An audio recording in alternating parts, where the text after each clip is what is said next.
નમસ્કાર વિદ્યાર્થી દોસ્તો, આવો આપણે આજે હવે વિભાગ બી એના બોર્ડમાં જે રીતે જે તે પ્રકરણમાંથી પ્રશ્નો પૂછાતા હોય છે એ કોઈ એક વિભાગ બીમાંથી આપણે એટલા પ્રશ્નો લઈ અને એનું સોલ્યુશન કેવી રીતે મળી શકે એ તમને આજે શીખવાડવામાં આવશે.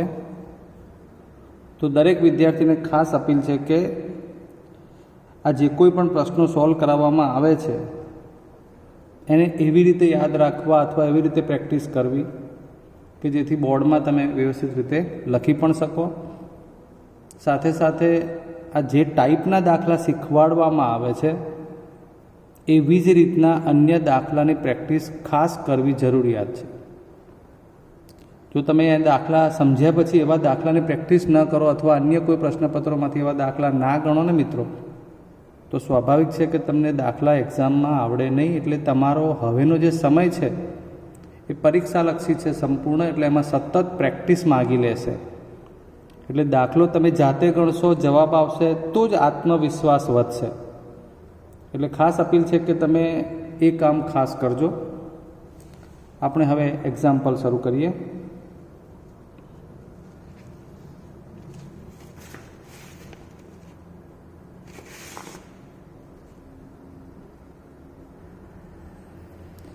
જુઓ, પહેલો પ્રશ્ન જે બોર્ડમાં 25મા નંબરના પ્રશ્ન પ્રમાણે પૂછાતો હોય તો આપણે એ પ્રમાણે જ લેવાનો પ્રયત્ન કર્યો છે. અહીં જે તે ચેપ્ટર્સના 2 ગુણના પ્રશ્નો છે, એટલે 2 ગુણમાં કયા પ્રકરણમાંથી કેવા પ્રશ્નો પૂછાઈ શકાય એ રીત લીધી છે.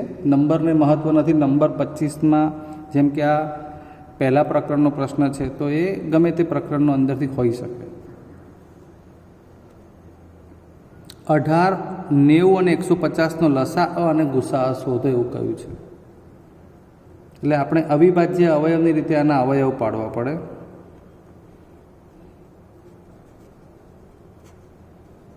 અઢારના અવયવ આપણને ખબર છે કે 18 એટલે 6 તરી 18 અને 6ના અવયવ 2 તરી 6, એટલે 1 વખત 2 અને 2 વખત 3, એટલે 2, 3 નો વર્ગ 9, 9 દુ 18. હવે 90 આ તમે કોઈ પણ રીતે અત્યારે પાડી શકો. હું માનો કે 10 અને 9 90 કરું છું. 10માં 2 અને 5, 9માં 3 અને 3, જે સરળ પડે એ રીતે આપણે વિચારી શકીએ. એટલે બગડો એક જ વાર, 3 2 વાર અને 5 તથા 150.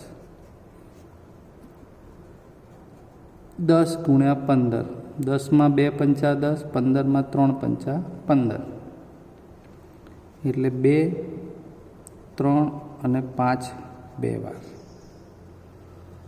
ચાલો મિત્રો, હવે લસાઅ અને ગુસાઅ સૌથી પહેલાં આપણે લઈશું આનો ગુસાઅ, એટલે કે ગુરુત્તમ સામાન્ય અવયવ. હવે ગુસાઅ ગુરુત્તમ સામાન્ય અવયવ શબ્દો ઉપર ભાર આપજો કે જેમાં સામાન્ય હોવું એટલે આ જે 18, 90 ને 150 ત્રણેય સંખ્યા છે એમાં હોવું જોઈએ. એક તો આ ત્રણેયમાં હોય એને જ આપણે સામાન્ય કહી શકીએ. એટલે ત્રણેયમાં હોય એવું શું મળે છે તો કે 2. હવે આ એક વખત 2 2 2 એવું છે. આથી વિશેષ ફરીવાર બગડો મહત્તમ ઘાતમાં મળતો નથી. એટલે પહેલો અવયવ થશે આપણો અહીંયા ગુસાઅમાં 2. પછી જોવાનું તો 3 બધામાં છે તો કે હા, આ 3ની 2 ઘાત, 3ની 2 ઘાત અને આ 3. હવે એમાં પણ મુખ્ય વાત કે દરેકમાં 3 કેટલી વખત મળે. તો જો અહીં 3ની 2 ઘાત મળે છે, અહીં 3ની 2 ઘાત અહીં નથી મળતી. એટલે 3 એક વાર જ એવું બને છે કે દરેકમાં મળે. એટલે સામાન્ય તો માત્ર 3 જ કહેવાય. 5ની 2 ઘાત 5 અને અહીંયા 5 નથી મિત્રો, એટલે 5 લઈ શકીશું નહીં. અર્થાત આનો ગુસાઅ થશે 3 દુ 6. હવે લસાઅ, તો લસાઅમાં ખાસ યાદ રાખો પાડેલા અવયવમાંથી બધા અવયવ લઈ લેવાના, જેમ કે 2 ગુણ્યા 3 ગુણ્યા 5. લસા અને લઘુત્તમ સામાન્ય અવયવી કહેવાય, અવયવ નહીં, અવયવી. તો 2, 3 અને 5 બધા જ લેવાના. અહીં 5 છે કે એને નથી જોવાનું. અહીં 7 પણ હોય ને અહીં ના હોય તો પણ 7 તો પહેલાં લઈ તો લેવાનું જ. અર્થાત અલગ અલગ પ્રકારના બધા અવયવ લેવાના અને એમાં જે તે અવયવની મહત્તમ ઘાતવાળું પદ લેવાનું. જેમ કે અહીંયા 2 તો એક જ ઘાત છે, 3ની 2 ઘાત, 3ની 2 ઘાત 3 તો 3ની 2 ઘાત લેવાની. 5ની અહીંયા તો એ 2 ઘાત છે. અહીં 5 નથી, એનાથી મતલબ નથી લસાઅમાં. ક્લિયર? 2, 3નો વર્ગ 9, 5નો વર્ગ 25, 25 દુ 50 અને 5 9 45 પ્રમાણે 450. ડન? તો આ થઈ ગયો લસા અ. આટલું વ્યવસ્થિત રીતે આટલું પરીક્ષામાં લખશો એટલે પૂરા માર્ક્સ મળી જશે. આ રફ કામ લખવાની જરૂર નથી, તમને બાજુમાં આવી જગ્યા આપેલી હોય છે ટૂંકા પ્રશ્નો સોલ્વ કરતી વખતે, તો એમાં તમે લખી શકો. પણ ડિસ્ક્રિપ્ટિવ લખાણ લખતા હોવ ત્યારે રફકામ બાજુમાં આ રીતે નહીં કરવાનું, એ સાઈડમાં અલગ પેજ આપ્યો અથવા પાછળના પેજમાં રફકામનું એમાં કરવાનું. લાવ બીજો પ્રશ્ન જોઈએ. યુક્લિડની ભાગવિધિથી 867 અને 225નો ગુસાઅ શોધો. હવે 867 અને 225માં યુક્લિડની ભાગવિધિથી ગુસાઅ શોધતા હોઈએ ત્યારે સૌથી પહેલાં 867 ગ્રેટર ધેન 225 એમાંથી કઈ મોટી સંખ્યા છે એને આ પ્રમાણે લખવાનું. આ ગ્રેટર ધેનનું નિશાન છે એટલે 867ને ભાગવાના થાય. ધ્યાન આપજો 225 વડે. હું તમને એક સામાન્ય વાત સમજાવી દઉં. દાખલા તરીકે 17 હોય, 3 વડે ભાગો તો 3 પંચા 15 વધે 2. તો આપણે 17ને કેવી રીતે લખીએ કે 17 બરાબર 3 ગુણ્યા 5 વત્તા 2, હે ને? એટલે 17 એ ભાજ્ય છે, આ ભાજક છે, આ ભાગફળ છે ને આ શેષ છે. તો એ પ્રમાણે અહીં તમારે 867ને 225 વડે ભાગવાના છે. એટલે એપ્રોક્સિમેટલી તમારે એ રીતે વિચારવાનું કે 22 હોય તો 22 તરી 66, 22 ચોક 88 થઈ જાય. એટલે 3 વડે ભાગ ચાલે. જો ખોટું હશે તો અહીંયા આગળ શેષ એ આનાથી મોટી આવશે. બહુ વિષય ચિંતાનો નથી. ખ્યાલ આવી ગયો? મોટી સંખ્યાને તમારે શું લેવાનું? ભાજક અને ભાજ્ય, અને 225ને ભાજક, નાની સંખ્યાને શરૂઆતમાં. એટલે 225 ગુણ્યા 3 કરો એટલે 5 તરી 15નો 5 વધી 1, 22 તરી 66 ને 1 67. બરાબર? 675. 7માંથી 5 જાય તો 2, અહીંયા 6 વધી લેશો એટલે 16માંથી 7 જશે તો 9, 7, 6 એટલે 1. 225થી શેષ નાની જ આવે.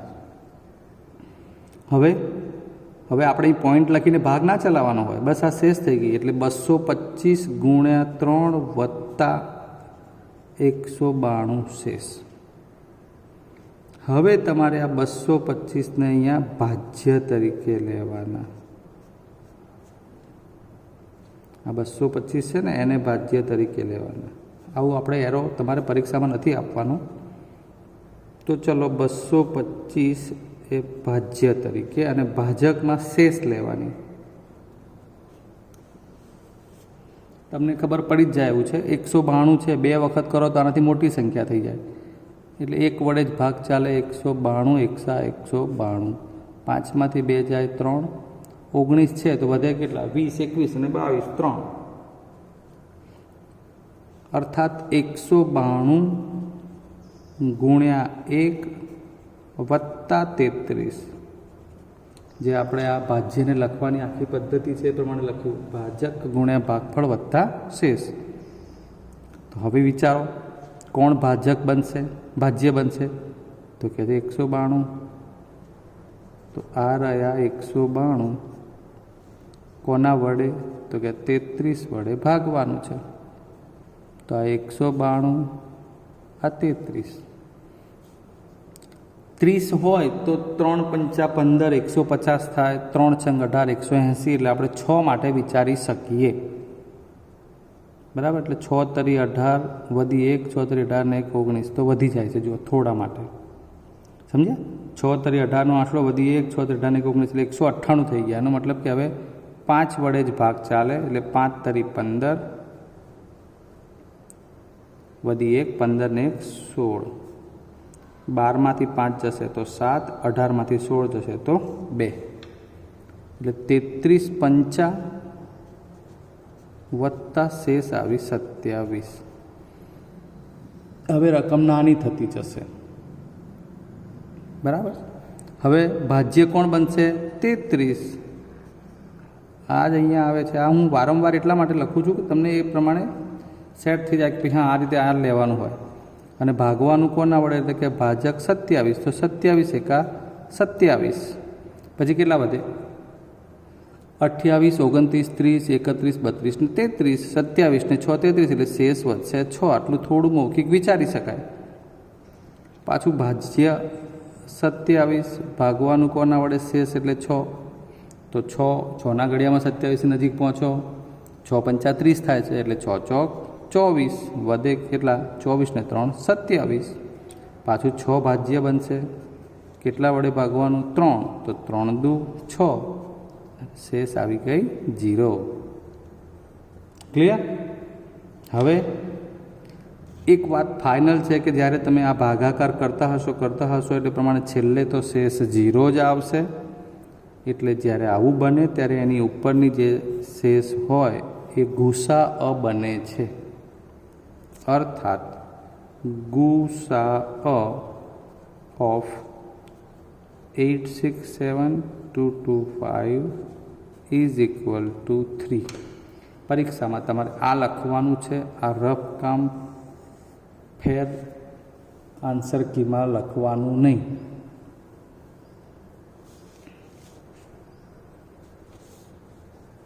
ચાલો નેક્સ્ટ.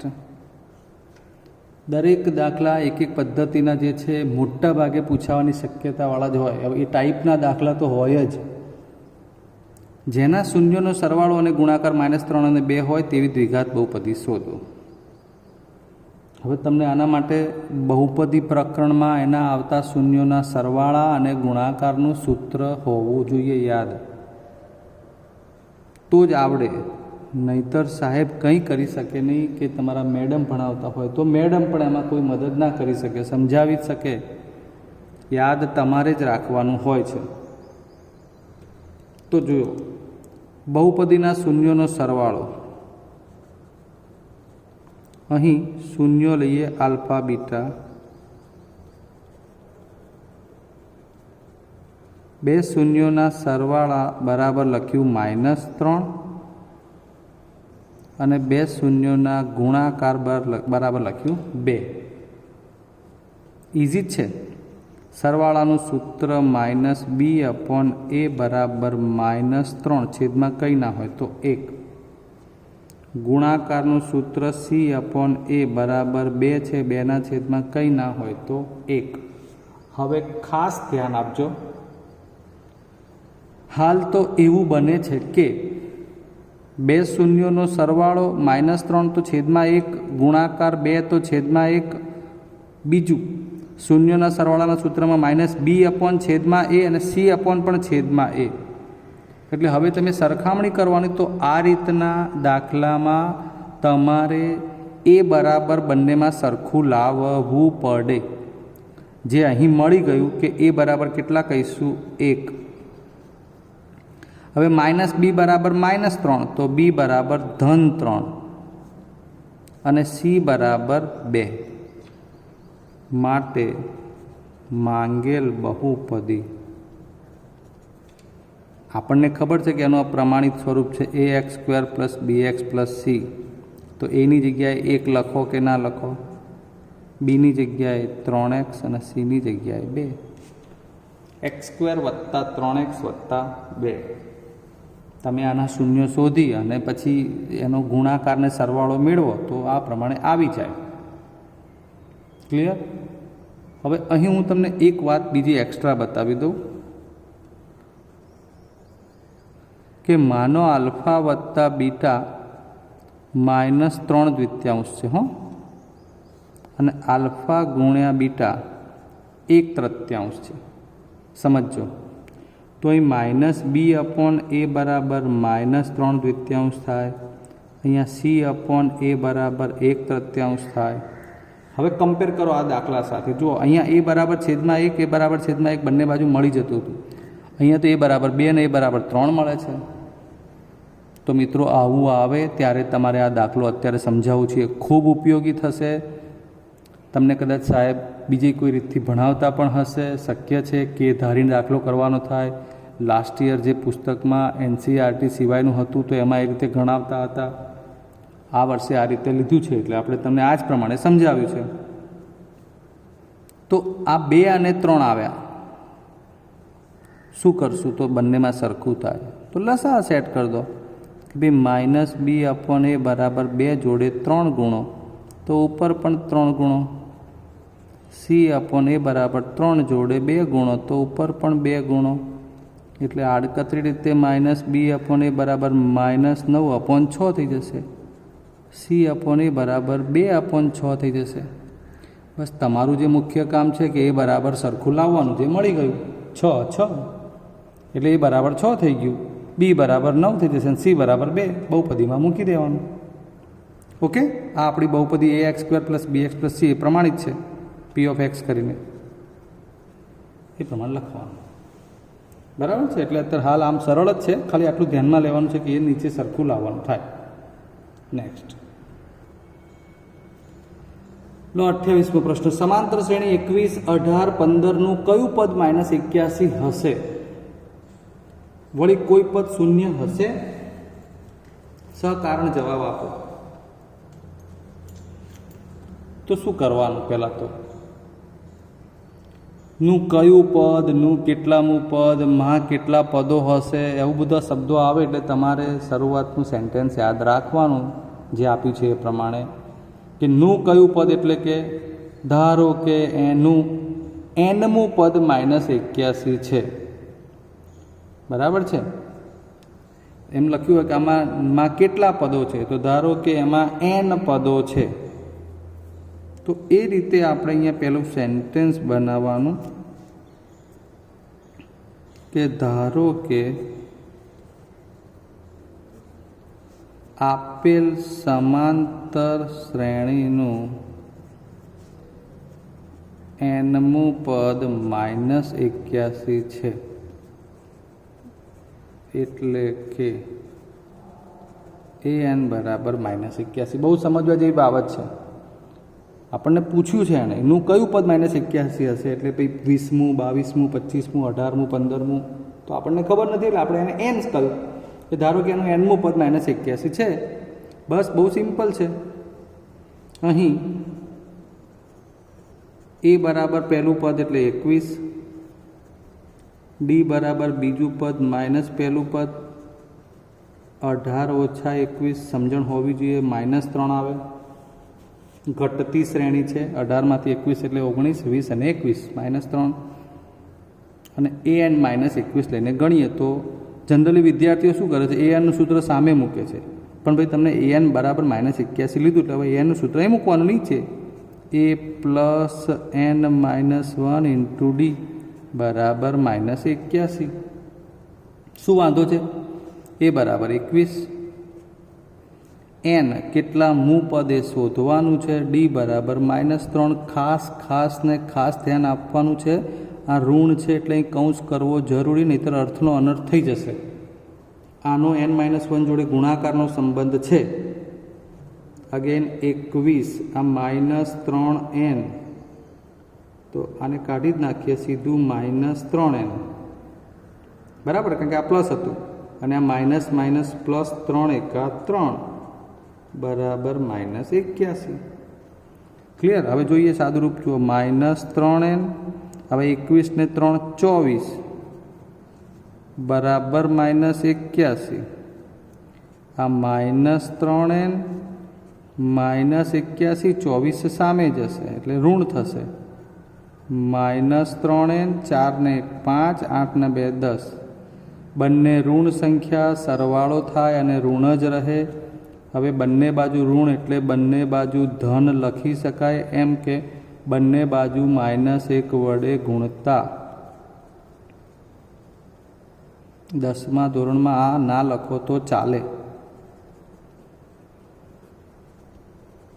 35 તરી 105. આનો જવાબ શું થયો? મતલબ કે શ્રેણીનું 35મું પદ ઋણ હોઈ શકે. આ 81 છે. શ્રેણીનું 35મું પદ -81 છે. હવે લખ્યું છે કે વળી કોઈ પદ શૂન્ય હશે. હવે યારું આ કેવી રીતે નક્કી કરવાનું? તો પણ એ જ બાબત કે ધારો કે એનું nમું પદ શૂન્ય છે, તો એ જ બાબત જોડે જોડે સાંકળી લઈએ.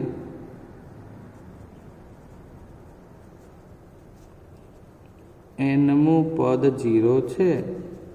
જોજો ખાસ સમજવાનું. an બરાબર 0, a plus n-1 into d બરાબર 0. એ બરાબર છે આપણી જોડે 21, n-1 d છે -3. આ -3n પ્લસ 3 બરાબર 0. 21 ને 3 24, સામે જશે એટલે -24. 24/3 એટલે 8 આવશે. મિત્રો ખાસ સમજવા જેવી બાબત છે કે આવ્યું શું? n બરાબર 8. મતલબ કે n એ પદનો ક્રમાંક છે. હા, શું આવ્યું? an8. એનો મતલબ કે n8 એટલે કે a8 બરાબર 0. માટે n તમે અહીંયા 8 મૂકો એટલે શું થાય? a8 બરાબર 0 એટલે કે 8મું પદ 0 હશે. બરાબર છે?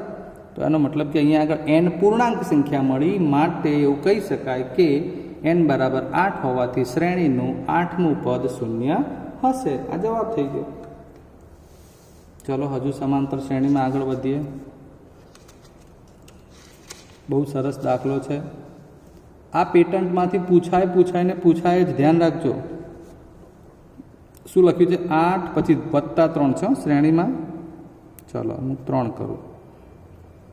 -2ના પ્રથમ 22 પદોનો સરવાળો શોધો. હવે તો આપણે સીધું પદોના સરવાળાના સૂત્ર ઉપર આધારિત કામ કરવાનું છે. સીધું અહીં a બરાબર 8, d બરાબર, જોજો હવે a2 - a1, 3 - 8 બરાબર -5. અને પ્રથમ 22 પદોનો સરવાળો એટલે એને S22 કહેવાય. આ ધ્યાન આપજો. પ્રથમ 22 પદોનો સરવાળો એટલે S22. ક્લિયર? તો આ પ્રથમ 22 પદોના સરવાળા માટે S22 શોધવાનું છે, એટલે એનું સૂત્ર આવડવું જોઈએ. એમાં a અને d જોઈએ એટલે વાત પૂરી થઈ જશે. એટલે હવે આપણે સૂત્ર આધારિત કામ કરીએ કે Sn બરાબર સૂત્ર છે n/2 કૌંસમાં 2a plus n-1 into d. હવે 22 પદોનો સરવાળો એટલે n22 લખવાના. બંને બાજુ જ્યાં જ્યાં n છે ત્યાં 22 આવે. 2a ની જગ્યાએ 8 વત્તા n એટલે 22, d એટલે કેટલા છે? -5. 3 - 8 છે. ઘટતી શ્રેણી છે. બહુ સરસ બાબત છે કે d વારંવાર તમારે આવી રીતે ઋણ મૂકવાનું આવે એટલે તમને પ્રેક્ટિસ થઈ જશે. એટલે ભૂલ ના પડવી જોઈએ પરીક્ષામાં.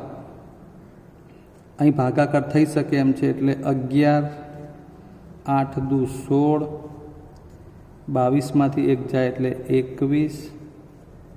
પછી બંને જોડે ગુણવાન ના હોય, એમાં ખબર પડી જાય કે સાદું રૂપ આપી શકાય છે. આ 22 ઓછા 1 21 કરતા ને 21 × 5 105, પણ કેવા આવશે? ઋણ. 16માંથી 105 જાય. જો 16માંથી પહેલાં 6માંથી 5 જાય એટલે 5માંથી એટલે 15માંથી 6 જાય એટલે 9, અને અહીં 9માંથી 1 જાય એટલે 8. એકલા 15 બાદ કરો તો કેટલા વધે? પહેલાં 5 જાય એટલે 100 વધે, પછી પાછા 10 જાય એટલે 90 વધે, અને પાછું 16 એટલે 1 બાદ કરો 89. 11 9 99, પણ કેવા? ઋણ. હા, ધ્યાન આપજો. -105 મોટું છે. 11 9 99 વધી આવે કેટલી? 9. 11 8 88.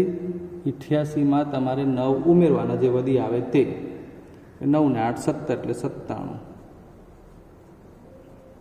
તમે ચાહો તો આ રીતે આ 89 ગુણ્યા 11, 89 એકા 89, 2 વખત 9 ને 8 17 વધી 1.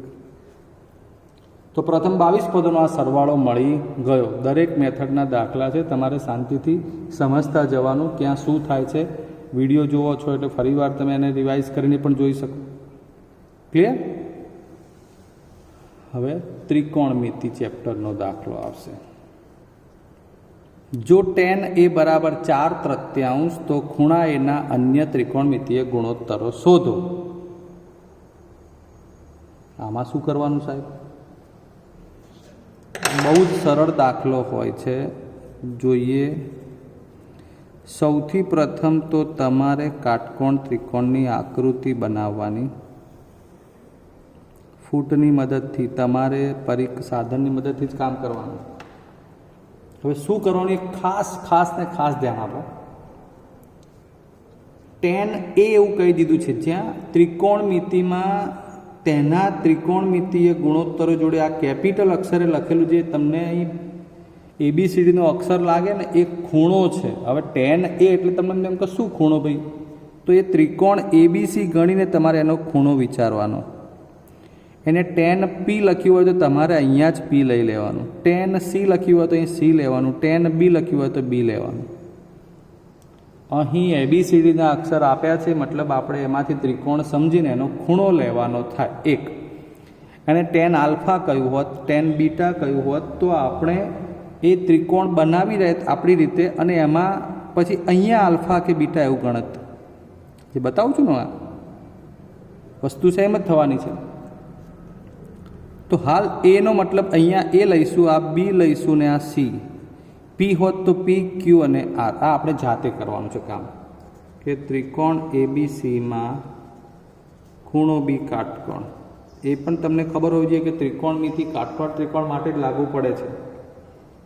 એટલે અહીંયા tan a બરાબર 4/3 મૂકવાના થાય. હવે તો હવે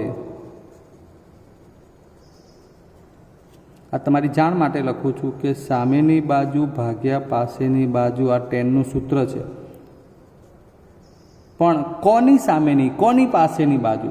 તો આ એ ખૂણા માટેની વાત છે. ખાસ જુઓ, એનો મતલબ કે એ ખૂણાનું tan મૂલ્ય એટલે એ ખૂણાની સામેની બાજુ એટલે BC, બરાબર, અને એ ખૂણાની પાસેની બાજુ એટલે AB. આ જોવાનું છે, ગમે તે નહીં. કોની સામેની બાજુ, કોની પાસેની બાજુ, એ મુખ્ય બાબત છે. તમારે આમ તો વધુ વ્યવસ્થિત લખવા માટે આને K ધારવું પડે, અને માટે આમાંથી તમને BC બરાબર 4K અને AB બરાબર 3K મળી જાય. હવે પાયથાગોરસના નિયમ પ્રમાણે AC કર્ણ બને એટલે AC² બરાબર AB² વત્તા BC². આપણે આખા વર્ષ દરમિયાન બહુ જ કામ કર્યું હોય પાયથાગોરસ આધારિત. એટલે AB એટલે 3K² પ્લસ 4K² એટલે આ 9K², 16K², 9 ને 16 25K². વર્ગમૂળ કાઢીએ એટલે 5K આવે. આ આપણું ફાઇનલ AC શોધેલું માપ છે, 5K. કદાચ કોઈને ઓછું ફાવતું હોય, ના આવડતું હોય જાજુ, તો K લખીને કોમ્પ્લિકેશન ઊભું થતું હોય તો K નહીં લખવાનું, તમારે 5 લાવી દેવાના. હવે બાકીના ત્રિકોણમિતિય ગુણોત્તરો, એટલે હવે આપણે એની શરૂઆત કરીએ. sin A. sin A એટલે એ ખૂણાનું સાઇન મૂલ્ય અને એ ખૂણાની સામેની બાજુ ભાગ્યા કર્ણ.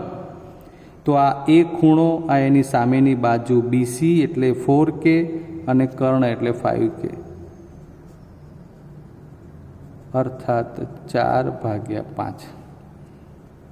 cos A પાસેની બાજુ ભાગ્યા કર્ણ, તો એ ખૂણાની પાસેની બાજુનું મૂલ્ય 3K, આ 4K.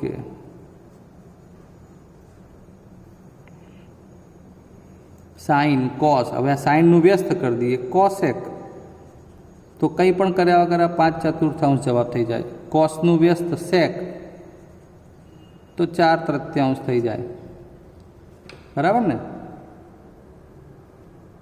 સામેની અપોન કર્ણ છે મિત્રો, અહીંયા 5 આવશે એટલે આ થઈ જશે 5/3 અને વધ્યું શું? કોટ. તો એ પણ તમને ખબર જ છે, ટેનનું વ્યસ્ત કોટ. આપણે બુદ્ધિથી જ કામ કરવાનું ને. શરૂઆતમાં ભણતા હોય તો આપણને ખબર ના હોય વ્યસ્ત વિધેયોની, પણ હવે તો ખબર છે. ક્લિયર મિત્રો? તો આપણે બહુ જ શાંતિથી તમને આટલા દાખલાઓનો અભ્યાસ કરાવે છે, જોડે જોડે બીજી અન્ય માહિતીઓ પણ આપતા રહીએ છીએ. હજુ આપણે આગળ આમાં વધુ વિડીયો બનાવીને તમને સમજાવવાનો પ્રયત્ન કરીશું. અત્યારે રજા લઈએ. જય હિન્દ.